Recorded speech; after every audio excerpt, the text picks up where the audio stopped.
Doctor Baba Saheb Ambedkar open university.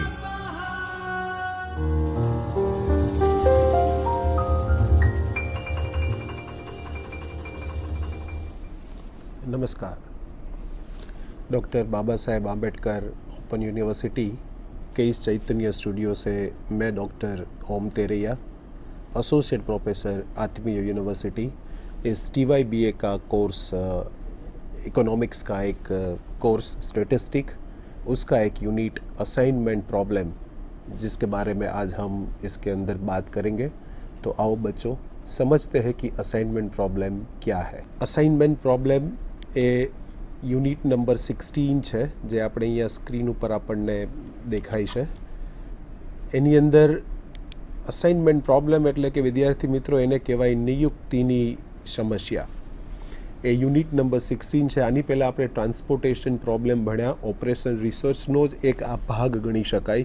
એનો transportation પ્રોબ્લેમનો એક ભાગ એટલે કે અસાઇનમેન્ટ પ્રોબ્લેમ।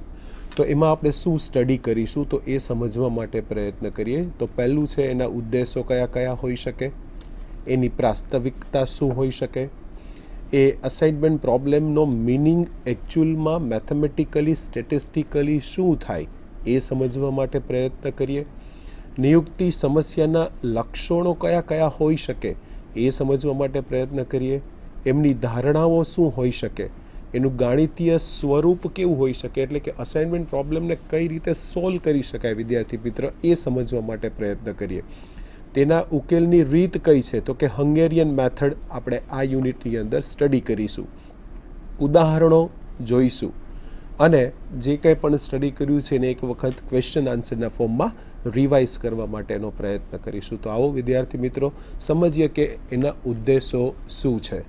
તો અહીંયા ઉદ્દેશોની જો વાત કરવામાં આવે તો અસાઇનમેન્ટ પ્રોબ્લેમનો ઉદ્દેશ કે એક સમાન સંખ્યામાં આપેલા ઉત્પત્તિ સ્થાનો અને પ્રાપ્તિ સ્થાનોને એક પ્રાપ્તિ સ્થાન દીઠ એક ઉત્પત્તિ સ્થાનોને એવી રીતે સાંકળવાનો છે કે જેથી કાર્ય પૂર્ણ કરવા માટેનો ખર્ચ એ ન્યૂનતમ થાય, એટલે કે લઘુત્તમ ઉકેલ આપણે અહીંયા મેળવવાનો છે। અને આવી સમસ્યાનો આપણે અહીંયા અભ્યાસ કર્યો છે। વિદ્યાર્થીઓની નિર્ણય શક્તિ આનાથી વિકસે છે। જ્યારે પણ વ્યક્તિની યોગ્ય કાર્યશક્તિ મુજબ કાર્યની સોંપણી કરી શકાય તેથી કાર્યો ઝડપથી પૂર્ણ કરી શકાય। વાસ્તવિકતા શું હોઈ શકે, તો કે નિયુક્તિની સમસ્યા એક વિશિષ્ટ પ્રકારની વાહન વ્યવહારની સમસ્યા છે। મેં આપણે હમણાં જ કીધું વિદ્યાર્થી મિત્રો કે આ એક ટ્રાન્સપોર્ટેશન પ્રોબ્લેમનો ભાગ છે એવું કહી શકાય। અસાઇનમેન્ટ પ્રોબ્લેમ એટલે તો કે એક વિશિષ્ટ પ્રકારની વાહન વ્યવહારની સમસ્યા છે। આ સમસ્યામાં જેટલા પ્રાપ્તિ સ્થાનો હોય તેટલા જ ઉત્પત્તિ સ્થાનો હોવાથી દરેક પ્રાપ્તિ સ્થાનોને ફક્ત અને ફક્ત એક જ ઉત્પત્તિ સ્થાન સાથે સાંકળવામાં આવે છે। એટલે કે એક મશીનનો જોબ 5 મશીન ઉપર બને છે, એવી રીતે એવા 5 જોબ છે, 5 મશીન છે।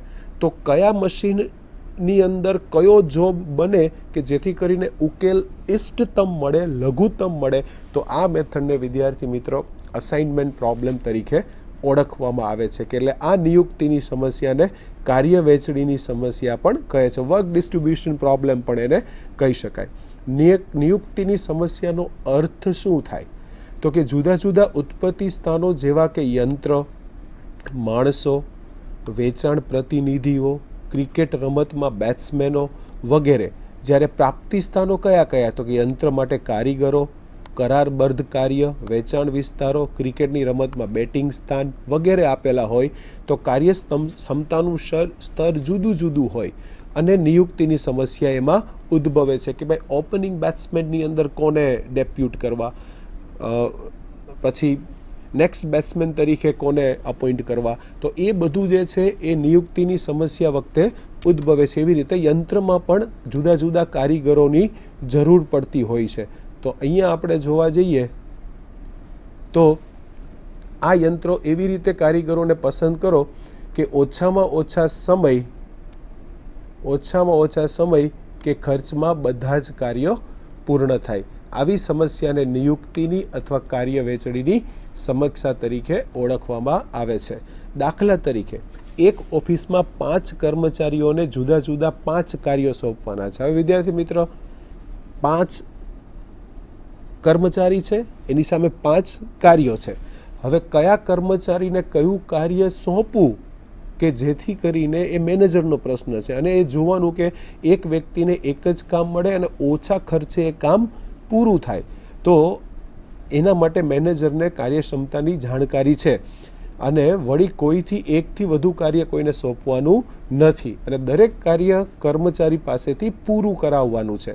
તો આ સમસ્યાને નિયુક્તિની સમસ્યા કહે છે. નિયુક્તિની સમસ્યા એટલે આપણા ચેપ્ટરનું નામ છે અસાઇનમેન્ટ પ્રોબ્લેમ. તો આ આપણે અસાઇનમેન્ટ પ્રોબ્લેમ અહીંયા સમજવા માટે પ્રયત્ન કરીશું, જેની અંદર જેટલા જોબ એટલા મશીન, જેટલા કર્મચારી એટલું જ કાર્ય, એ n/n ફોર્મમાં જ હશે. ન હોય તો આપણે ટ્રાન્સપોર્ટેશનમાં જેમ 0 રો કે કોલમને એડ કરતા એવી રીતના અહીંયા આપણે એડ કરીશું, પણ મોટા ભાગે એવું બનશે નહીં. એક કંપનીમાં 4 કારીગરો અને 4 યંત્રો છે. દરેક કારીગરને બધા જ યંત્રો પર કાર્ય કરવા માટે લાગતો સમય જો જાણતા હોઈએ તો કયા કારીગરને કયા યંત્ર પર કાર્ય સોંપવું જેથી સમગ્ર કાર્યનો કુલ સમય લઘુત્તમ થાય, એને નિયુક્તિની સમસ્યા કહે છે. તો આ નિયુક્તિની સમસ્યાની વ્યાખ્યા થઈ ઉદાહરણ સાથે પરીક્ષામાં પૂછાય તો આપણે આ રીતે બિલકુલ લખી શકાય. નિયુક્તિની સમસ્યાના લક્ષણો, કેરેક્ટરિસ્ટિક કયા કયા છે? તો કે આ સમસ્યામાં યંત્ર, કાર્ય, કર્મચારી અથવા પ્રોજેક્ટની સંખ્યા જાણતા હોઈએ છીએ. દરેક કારીગરોને યંત્ર પર થતો સમય કે ખર્ચની પણ માહિતી હોય છે. મુખ્ય ઉદ્દેશ સમય કે ખર્ચને લઘુત્તમ અથવા નફો, વેચાણ, ક્રિકેટની રમતમાં રન મહત્તમ બનાવવાનો હોય છે. તો આ કાર્યનો ઉદ્દેશ શું? અસાઇનમેન્ટ પ્રોબ્લેમનો ઉદ્દેશ શું જો એવું પૂછાય તો ખર્ચને લઘુત્તમ, પ્રોફિટને મેક્સિમમ કરવાનો, અને ક્રિકેટની દ્રષ્ટિએ વાત કરીએ તો મેક્સિમમ રન કયા બેટ્સમેનને કઈ પોઝિશનમાં ઉતારીએ તો રન મેક્સિમમ થાય ટીમના, એ આનો ઉદ્દેશ છે. તો હવે નિયુક્તિ સમસ્યાની ધારણાઓ એટલે કે એને કઈ રીતે મેથેમેટિકલી જોવામાં આવે છે, પછી એક્ઝામ્પલ જોઈશું એટલે આપણને આઈડિયા આવશે. પણ પહેલું કે ઉત્પત્તિ સ્થાનોની સંખ્યા અને પ્રાપ્તિ સ્થાનોની સંખ્યા, આ બંને સ્થાનોની સંખ્યા સરખી હોવી જોઈએ, આ પહેલી શરત. બીજું, પ્રાપ્તિ સ્થાનમાં ફક્ત એક જ નિયુક્તિ આપવામાં આવે છે. ઉદ્ભવ સ્થાનનો પુરવઠો, દરેક પ્રાપ્તિ સ્થાનની માંગ ફક્ત 1 એકમ હોય છે. એટલે કે I ઉત્પત્તિ સ્થાનો હોય, જે પ્રાપ્તિ સ્થાનો હોય તો એને સાંકળવાનું ખર્ચ, એટલે કે અહીંયા એક મશીન છે A1, કારીગર છે, મશીન J1 છે, અહીંયા ₹2 છે. તો A1 અને J1, તો આ જે મળ્યું તો એને કહેવાય A11, પ્રથમ હાર અને પ્રથમ સ્તંભનો ઘટક એટલે 2. તો એને આપણે અહીંયા CIJ દ્વારા ઓળખીશું, એટલે C11 દ્વારા આપણે વિદ્યાર્થી મિત્ર એને ઓળખીશું. એટલે કે પહેલું 1 છે આ 11 નથી, પહેલું 1 છે એ રો દર્શાવે છે અને બીજું 1 છે એ કોલમ દર્શાવે છે વિદ્યાર્થી મિત્રો. તો હવે નિયુક્તિ સમસ્યાનો મુખ્ય હેતુ બધા જ કાર્યોમાં એવી રીતે નિયુક્તિ આપવી કે જેથી ખર્ચ સમય લઘુત્તમ થાય. આ એની 5 ધારણાઓ છે. પહેલી કઈ તો કે ઉત્પત્તિ સ્થાન, પ્રાપ્તિ સ્થાન સરખા હોવા જોઈએ. દરેક પ્રાપ્તિ સ્થાનમાં એક જ નિયુક્તિ કરવાની. માંગ અને પુરવઠો ફક્ત 1 એકમ હોય છે. I અને જેનું પ્રાપ્તિ સ્થાન જ્યાં ભેગું થાય એને CIJ તરીકે ઓળખાય, અને એવી રીતે અલોટમેન્ટ કરવાનું કે ખર્ચ છે એ ન્યૂનતમ થાય, પ્રોફિટ છે એ મેક્સિમમ થાય. ગાણિતિક સ્વરૂપ આપણે જોવા માટે પ્રયત્ન કરીએ તો કે n ઉત્પત્તિ સ્થાનો છે, એટલે કે O1 origin, O2, O3, ON, અને પ્રાપ્તિ સ્થાનો એટલે કે D1, D2 up to DN. તો એમાં નિયુક્તિ આપવાની છે. તો આઈમાં ઉત્પત્તિ સ્થાનને જેમાં ઉત્પત્તિ સ્થાન સાથે સાંકળવાનો ખર્ચ CIJ, મેં અહીંયા તમને બહુ સારી રીતે અલગથી દર્શાવ્યું. હવે તો XI હોય તો 1 લઈએ તો આઈમાં ઉત્પત્તિ સ્થાનને જેમાં ઉત્પત્તિ સ્થાન સાથે સાંકળવામાં આવે છે, અને XIJ બરાબર 1 લઈએ તો આઈમાં ઉત્પત્તિ સ્થાનને જેમાં પ્રાપ્તિ સ્થાન સાથે સાંકળવામાં આવે છે, અને XIJ બરાબર 0 લઈએ તો એમની સાથે એને સાંકળવામાં આવતું નથી, એવો એનો મતલબ થાય. એટલે કે જો ત્યાં શૂન્ય હશે તો એ બે વચ્ચે કોઈ રિલેશન નથી, એવું આપણે અહીંયા કહી શકીએ. તો હવે જોઈએ કે એક ઉત્પત્તિ સ્થાનને કોઈ જ પ્રાપ્તિ સ્થાન સાથે સાંકળી શકાય છે. એકની સાથે એક જ સાંકળી શકાય. તે જ રીતે દરેક પ્રાપ્તિ સ્થાનને કોઈ એક જ ઉત્પત્તિ સ્થાન સાથે સાંકળી શકાય. તેથી દરેક હાર અને સ્તંભમાં અનુક્રમે પુરવઠો અને માંગ બરાબર એક જ થાય છે અને એનો ખર્ચ નીચે પ્રમાણે મળે છે. તો આ એનું વિદ્યાર્થી મિત્રો મેટ્રિક્સ છે કે શ્રેણિક બનાવવામાં આવ્યું છે. શ્રેણિકને તમે અહીંયા બિલકુલ સારી રીતે જોઈ શકો છો. આ ઓરિજિન છે. ઓરિજિન એટલે એન સુધી, અહીંયા પ્રાપ્તિ સ્થાન છે D1 D2 DN સુધી.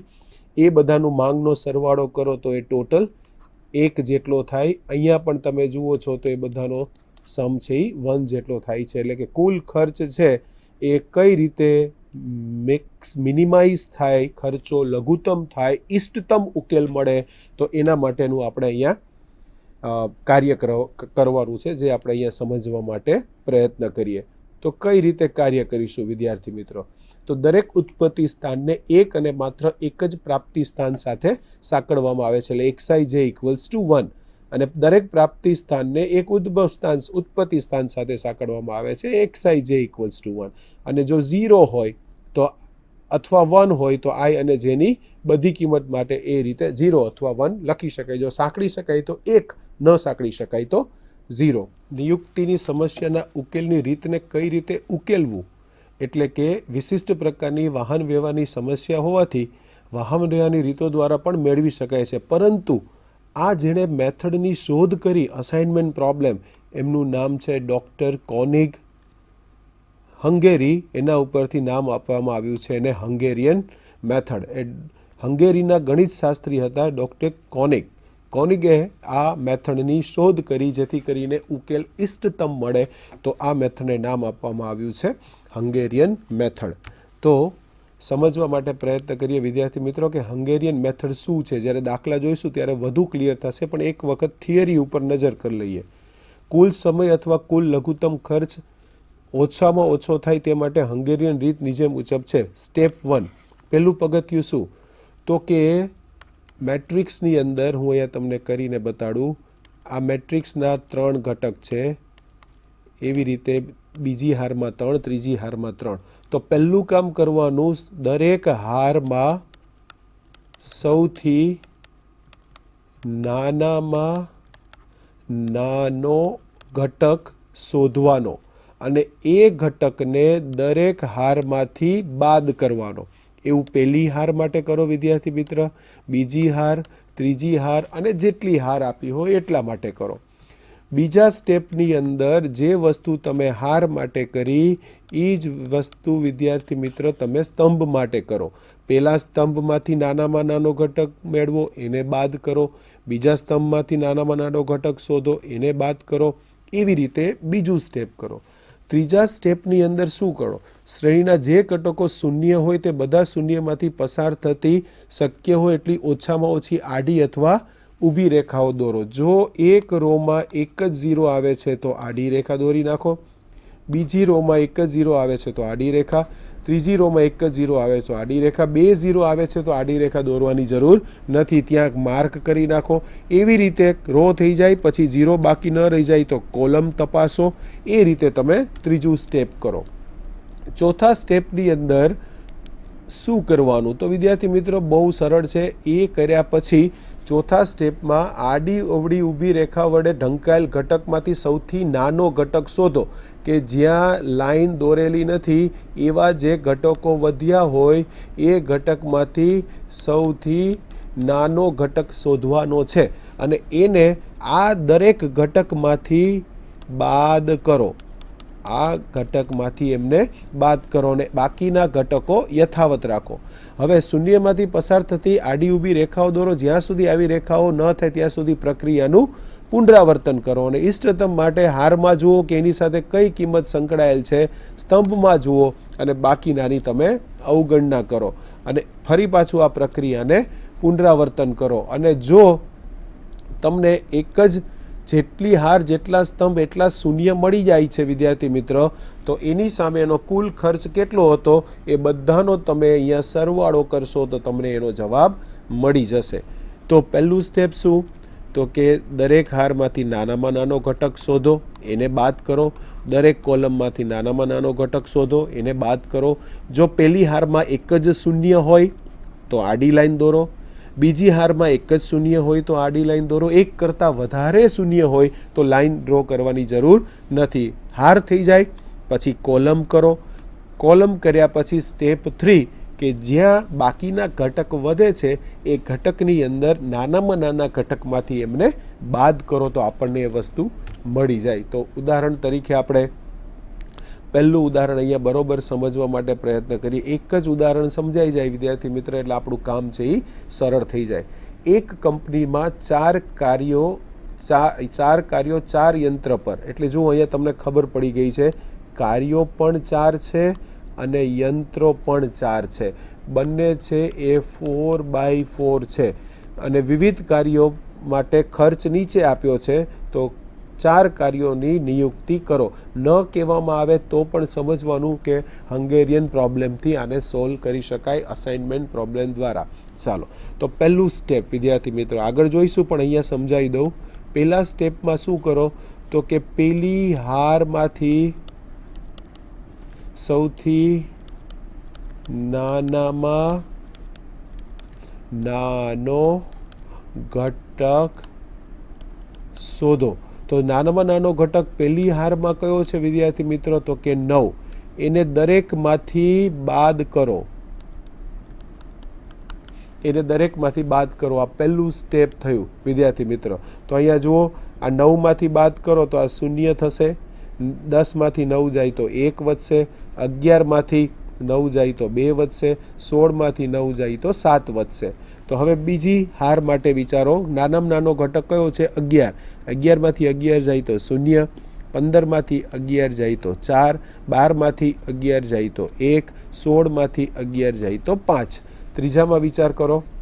12, 14, 17, 15. નાનામાં નાનો ઘટક 12 છે. 12માંથી 12 જાય તો 0. 14માંથી 12 જાય તો 2.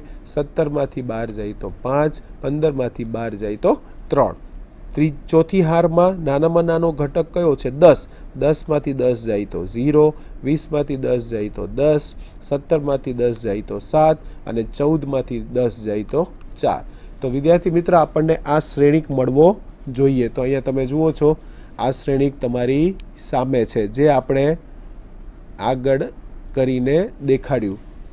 નાનામાં નાનો ઘટક 0, એમાંથી દરેક હારના ઘટક બાદ કરી દીધા. તો અહીંયા સમજૂતી આપી છે. પ્રથમ હારમાં સૌથી નાનો ઘટક 9 છે. એ ઘટકમાંથી બધા જ પહેલી હારના ઘટકો બાદ કરી દીધા તો 0, 1, 2 અને 7 મળશે. તે જ રીતે બીજી હારમાં સૌથી નાનો ઘટક 11 છે. એમાંથી બાદ કરીને બીજી હાર મેળવી છે. એ જ રીતે ત્રીજી હાર મેળવી, એ જ રીતે ચોથી હાર મેળવી. ચાલો વિદ્યાર્થી મિત્રો, હવે દરેક સ્તંભમાંથી સૌથી નાનામાં નાનો ઘટક, તો સ્તંભમાંથી નાનામાં નાનો ઘટક શોધવા જઈએ તો ત્યાં પહેલી સ્તંભમાં 0 છે. તો 0ને બાદ કરશો તો કોઈ પ્રકારનો ફેરફાર થશે નહીં. તો પહેલામાંથી 0 બાદ કરશો તો પહેલો સ્તંભ એમનેમ રહેશે 0, 4, 0, 4. આમાંથી નાનામાં નાનો ઘટક 1 છે તો અહીંયા આવશે 0, 0. 2માંથી 1 જાય તો 1. 7માંથી 1 જાય તો 6. આમાં સૌથી નાનામાં ઘટક 0 છે તો અહીંયા આવશે 2, 0, 5 અને 10. કારણ કે 0 બાદ કરો તો મૂળ કિંમતમાં કોઈ ફેરફાર થાય નહીં. આમાં પણ 0 છે તો આવશે 7, 5, 3 અને 0. તો રો કઈ બદલાણી? તો કે કોલમ. સ્તંભ કયો બદલાણો? તો કે માત્ર બીજો સ્તંભ બદલાણો. 0, 0, 1, 6.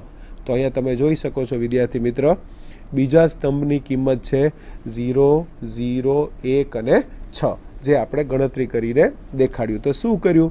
તો કે પ્રથમ અને ત્રીજા ચોથા સ્તંભમાંથી સૌથી નાનો ઘટક હતો એ બદલાતો નહોતો. બીજા સ્તંભમાં નાનામાં નાનો 1 હતો, એને 1માંથી દરેક ઘટકમાંથી બાદ કરી નાખ્યા. અને ત્રીજા ચોથા સ્તંભમાં 0 હતું એટલે બાદબાકી કરી તો કાંઈ ફેર પડ્યો નહીં. હવે આડી ઊભી લાઈન દોરવાની છે વિદ્યાર્થી મિત્રો. તો યાદ શું રાખવાનું? તો કે એક હારમાં એક જ 0 હોય તો એને બ્લોક બનાવો અથવા તો એ હારને છોડી દો. તો લાઈન કરવાની જરૂર નથી. તો વિદ્યાર્થી મિત્રો હું તમને અહીંયા ડ્રો કરીને બતાડું. J1, J2, J3, J4, M1, M2, M3, M4. ચાલો, તો પહેલું આવશે 0027. તો વિદ્યાર્થી મિત્રો 2 શૂન્ય છે તો છોડી દો. આમાં 2 શૂન્ય છે તો એને પણ છોડી દો બીજી હારને. અહીંયા 1 શૂન્ય છે, આ 0. તો જ્યાં 0 આવ્યું હાર માટે તો એ સ્તંભ ઉપર લીટી દોરી નાખો, એને ક્રોસ કરી દો એ સ્તંભને. એટલે આ એક આપણે રેખા દોરી નાખી. હવે ચોથાનો વિચાર કરો તો અહીંયા આવ્યું છે શૂન્ય. એ શૂન્ય આવ્યું તો એને પણ તમે આડી લાઈન દોરી નાખો.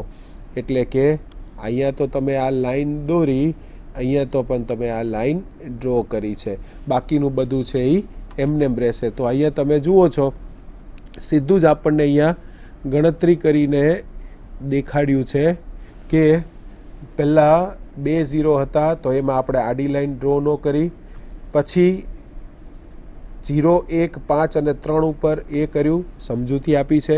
પ્રથમ અને બીજી હારમાં 2 શૂન્ય છે, તેથી આડી રેખાઓ દોરેલ છે. તે જ પ્રમાણે પ્રથમ અને ચોથા સ્તંભમાં 1 1 શૂન્ય બાકી રહે છે. અહીંયા તમે જુઓ તો પ્રથમ અને ચોથા સ્તંભમાં, પ્રથમ સ્તંભમાં 1 શૂન્ય અને ચોથા સ્તંભમાં 1 શૂન્ય બાકી રહે છે. જ્યારે તમે ફેરફાર કરશો એટલે તો એ કરવાથી આડી ઊભી રેખાઓ તમે દોરો તો એ ઇષ્ટતમ ઉકેલ જેટલું આપણને આપે છે. કે હાર અથવા સ્તંભમાં 1 જ શૂન્ય હોય ત્યાં નિયુક્તિ આપો, તે ખાનાને સ્ટાર વડે દર્શાવો. તો અહીંયા આપણે એને સ્ટાર વડે દર્શાવ્યું. તો કેટલા સ્ટાર થયા? 1 2 3 4. તો વિચારો J1 સાથે કયું મશીન છે? M2. J2 સાથે કયું મશીન છે? M3. J3 સાથે કયું મશીન છે? M1. અને J4 માટે કયું મશીન છે? M4. તો આની મૂળ કિંમત કોષ્ટકમાં દાખલામાં કઈ હતી એ બધાનો સરવાળો કરો. એટલે M2ની મૂળ કિંમત કઈ હતી એ જુઓ પહેલાં ટેબલમાં, M3ની મૂળ કિંમત, M1ની મૂળ કિંમત અને M4ની મૂળ કિંમત. આ જે જવાબ મળશે વિદ્યાર્થી મિત્ર એને આ પ્રશ્નનો ઇષ્ટતમ ઉકેલ કહેવાય. તો અહીંયા તમે જુઓ છો કે મૂળ કિંમત 10 11 12 10. આપણે ચેક કરી લઈએ કે J1માં પહેલી હાર અને બીજા સ્તંભનો ઘટક, પહેલી હાર અને બીજા સ્તંભનો ઘટક કયો છે? તો તમે જુઓ છો 10 છે. તો અહીંયા વિદ્યાર્થી મિત્ર લખ્યું છે 10. એવી જ રીતે તમે વિચાર કરશો તો પછી જે છે એ 11 છે, તો અહીંયા લખ્યું છે 11, પછી 12, પછી 10. તો એના રૂપિયા થશે 43,000 રૂપિયા. તો 43,000 રૂપિયામાં J1 કાર્ય M2 યંત્ર દ્વારા થયું, J2 કાર્ય M3 દ્વારા થયું, J3 કાર્ય M1 દ્વારા થયું, J4 કાર્ય M4 દ્વારા થયું. જેથી કરીને આપણને કોસ્ટ ખૂબ ઓછી આવી, ખર્ચો ઓછો આવ્યો. અને એ ખર્ચો કેટલો આવ્યો? તો આપણે અહીંયા શોધી નાખ્યું છે કે 43,000 રૂપિયાનો આપણને ખર્ચો આવ્યો. તો આ આપણને પહેલા દાખલાની કિંમત અહીંયા આપણને સારી રીતે મળી ગઈ. હવે બીજો દાખલો જો સમજવા માટે પ્રયત્ન કરીએ તો બીજો દાખલો કઈ રીતે છે? તો કે એક કમ્પ્યુટર પાસે 3 નિષ્ણાંત પ્રોગ્રામરો છે. ત્રણેય પ્રોગ્રામરો ABC બનાવવા નિષ્ણાંતો દ્વારા લાગતો સમય મિનિટ પ્રમાણે નીચે પ્રમાણે આપ્યો છે. અને એવા પ્રોગ્રામની સોંપણી કરો કે સમય ઓછામાં ઓછો થાય. અહીંયા કોસ્ટની કિંમત નથી વિદ્યાર્થી મિત્ર, અહીંયા સમયની કિંમત છે. એટલે ન્યૂનતમ સમયમાં, ઓછા સમયમાં સારું કાર્ય થઈ શકે એવો આપણે પ્રયત્ન કરવાનો છે. તો અહીંયા તમે જુઓ છો 140 પ્રોગ્રામર 3 છે, પ્રોગ્રામ ABC છે, એને લાગતો સમય એટલે કે પ્રોગ્રામર પહેલો પ્રોગ્રામ કરે છે તો 140 મિનિટ થાય, પ્રોગ્રામર 1 બીજો પ્રોગ્રામ કરે છે તો 120 મિનિટ થાય, પ્રોગ્રામર ત્રીજો પ્રોગ્રામ કરે છે તો 100 મિનિટ થાય, બીજો પ્રોગ્રામર A પ્રોગ્રામ કરે છે તો 130 મિનિટ થાય છે, બીજો પ્રોગ્રામર B પ્રોગ્રામ કરે છે તો 160 મિનિટ થાય છે, અને બીજો પ્રોગ્રામર 140 મિનિટ ત્રીજા પ્રોગ્રામ કરવા માટે લે છે. એ જ રીતે તમે આગળ વધી શકો. તો પહેલું સ્ટેપ શું? તો કે સૌથી નાનામાં નાનો ઘટક બાદ કરો. તો આમાં સૌથી નાનામાં નાનો ઘટક કયો છે વિદ્યાર્થી મિત્ર? 100. તો બધાને 100માંથી બાદ કરી નાખો તો અહીંયા મળશે 40, અહીંયા મળશે 20, અહીંયા મળશે 0. આમાંથી જુઓ તો 130 સૌથી નાનામાં નાનો ઘટક છે તો બાદ કરો તો મળશે 0. 30, 10. આમાંથી તમે બાદ કરો તો એ મળશે 100, 110, 130. નાનામાં નાનું છે 100, તો અહીંયા આવશે 0, 10 અને 30. હવે આ જ પ્રોસિજર ફરી પાછી આપણે સ્તંભ માટે કરીએ. તો સ્તંભ માટે તમે વિચાર કરો તો કઈ રીતે કરીશું સ્તંભમાં? તો સમજૂતી આપી, પહેલા ઘટકમાં નાનામાં ઘટક 100 છે, એમાંથી બાદ કરી નાખો. એવી રીતે બીજી હાર અને ત્રીજી હાર મળશે. હવે સ્તંભની અંદર જુઓ તો ઘટકોને બાદ કરો તો અહીંયા આપ્યું છે 40, 0, 0, તો એમને એમ રહેશે. બીજામાં 20, 10, 20, 30, 10, તો 10 છે એ નાનામાં નાનો છે, તો 20માંથી 10 જાય તો 10, 30માંથી 10 જાય તો 20, 30માંથી 10 જાય તો 20 અને 10માંથી 10 જાય તો 0. અને છેલ્લું 0, 10 અને 30, તો 0 ઓલરેડી છે એટલે એમાં કંઈ ફેરફાર કરવાની જરૂર નથી, તો ત્યાં 0, 10 અને 30 આવશે. તો આ રીતે આપણને અહીંયા બીજું કોલમ પણ મળી ગયું. હવે વિદ્યાર્થી મિત્ર શું કરો તો કે હાર ઉપર ક્રોસ કરો અને જ્યારે એક જ હાર હોય તો એને ક્રોસ કરવાની જરૂર નથી. જો એક જ શૂન્ય છે તો એને બ્લોક બનાવો, જે તે કોલમને ક્રોસ કરો. આમાં બીજી હારમાં એક જ શૂન્ય છે તો એ કોલમને ક્રોસ કરો. આમાં 2 શૂન્ય છે તો કંઈ કરવાની જરૂર નથી. પહેલા સ્તંભ માટે ક્રોસ થઈ ગયું છે, બીજા સ્તંભ માટે એક જ શૂન્ય છે, તો આ હારને તમે ક્રોસ કરો. હવે વિદ્યાર્થી મિત્રો બાકી રહેતા નાનામાં નાનો ઘટક કયો છે? 10, તો એને 10માંથી બાદ કરી નાખો. તો 10માંથી બાદ કરશો તો શું આવશે? તો કે એ 40 એમનેમ આવશે. 10માંથી 10 જાય તો 0. હવે જ્યાં લાઈન ભેગી થાય છે એટલે કે આ 0 ના 0 એમનેમ આવશે. અહીંયા આ પણ 0 એમનેમ, અહીંયા પણ 20 એમનેમ, કારણ કે એને 10માંથી તમે બાદ કરો છો, તો એ 20માંથી 10 જાય તો અહીંયા 10 થશે અને વાં છે એ 10 ના 10 એમનેમ રહેશે. અને 0 છે કે જ્યાં લાઈન ભેગી થાય છે તો એમાં જે બાદ કર્યો છે એને ઉમેરી દો તો અહીંયા 10 થશે. અહીંયા 0 છે તો ત્યાં 10 થઈ જશે. નહીં, એ 0 જ રહેશે કારણ કે એક જ લાઈન છે. અને વાં 30 છે તો 30માંથી 10 ઉમેરો તો ત્યાં 40 થઈ જશે. તો આ રીતે તમે એને બાદ બાકી કરી શકો છો. તો અહીંયા તમે જુઓ છો વિદ્યાર્થી મિત્ર, આ ફાઇનલ ટેબલ અહીંયા તમને બનાવીને આપ્યું છે આ રીતે. તો જોઈ લ્યો બરાબર રીતે. હવે જુઓ કે કઈ કઈ પોઈન્ટ સાથે સંકળાયેલું છે. તો અહીંયા તમે જોશો તો પહેલું પ્રોગ્રામર C, બીજું A અને ત્રીજું B, એટલે C, B, A. તો શૂન્ય કેટલા છે? અહીંયા તમે જુઓ છો C, B, A. તો અહીંયા આ શૂન્ય છે, અહીંયા મિનિમમ છે અને અહીંયા A છે. તો એનું તમે કોષ્ટક બનાવશો એટલે તમને 3 શૂન્ય, 3 મેટ્રિક્સ n બરાબર 3 અને સામે શૂન્ય n બરાબર 3 અને શૂન્ય કે જ્યાં બ્લોક બને છે એની કિંમત પણ કેટલી મળે છે? 3. તો એ બંને કિંમત 3 થઈ જાય તો હવે ઓરિજિનલ કોષ્ટકમાં આપણે જોવાનું કે એમાં કઈ રીતે આપણે ફેરફાર કરી શકાય છે. અને એ ફેરફાર આપણે જો કોષ્ટકની અંદર કરીએ તો BCA જુઓ, એટલે કે આ દાખલાની અંદર આમાં તો પહેલામાં CBA 100, 130, 160 અને 100, તો એનો ટોટલ તમે મારશો આ રહ્યો 100, 130 અને 110, તો એનો ટોટલ જે છે વિદ્યાર્થી મિત્ર આવશે 340 મિનિટ. એટલે કે પ્રોગ્રામર 1 ને C પ્રોગ્રામની વહેંચણી કરો, પ્રોગ્રામર 2 ને A પ્રોગ્રામની વહેંચણી કરો, પ્રોગ્રામર 3 ને B પ્રોગ્રામની સોંપણી કરો અને એના મૂળ કોષ્ટકમાં ત્રણેયની કિંમતનો સરવાળો કરો. તો એ ત્રણેયની કિંમતનો સરવાળો થશે 340. તો એ પ્રમાણે આપણને આનો આન્સર છે એ 340 જે છે અહીંયા મળી જાય છે. તો આ પ્રમાણે આપણે ફર્સ્ટ સેશનમાં ટ્રાન્સપોર્ટેશન પ્રોબ્લેમના 2 એક્ઝામ્પલ સમજવા માટેનો પ્રયત્ન કર્યો. નેક્સ્ટ સેશનની અંદર બાકીના અસાઇનમેન્ટ પ્રોબ્લેમના કયા કયા બીજા દાખલાઓ છે વધુ એ સમજવા માટે પ્રયત્ન કરીશું. અને સાથે સાથે એને પ્રશ્ન પણ કયા પૂછી શકાય પરીક્ષામાં, વૈકલ્પિક પ્રશ્નો કયા હોઈ શકે અને એને કઈ રીતે ઉકેલવા, એ આપણે આના પછીના સેશનમાં ચર્ચા કરીશું. તો પહેલાં સેશનમાં આપણે અસાઇનમેન્ટ પ્રોબ્લેમ શું છે, એનો કાર્યક્ષમતા શું, એની પૂર્વધારણા શું, એના કેરેક્ટરિસ્ટિક લક્ષણો શું, એનું ગાણિતીય સ્વરૂપ કેવું હોઈ શકે, જે આપણે ખૂબ સારી રીતે સમજવા માટે પ્રયત્ન કર્યો. અને 2 દાખલાઓ પણ આપણે ખૂબ સારી રીતે સમજ્યા.